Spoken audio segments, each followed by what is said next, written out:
عليكم ورحمة الله وبركاته. مقعي وعد قنيفتن علي كانت ترسن بهذا الإحسان هوسبيتال دكتور سوشيال.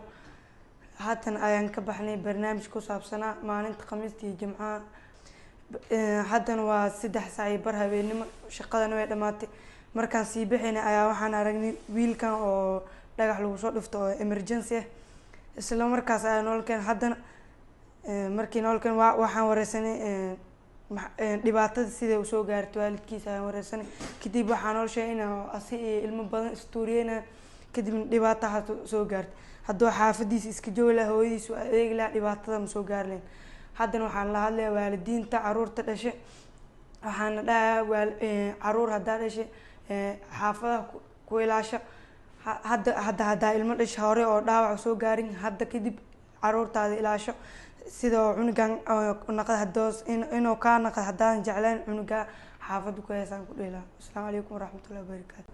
Assalaamu alaykum. Wa alaykum salaam. Magacaawda Saacid Maxamuud. Daada 14 sano. xaafadu wagaamado ka waran maalinta Khamiista iyo Jumcada ciyaalka dhagaxida tuuraya ka waran see u aragtaa?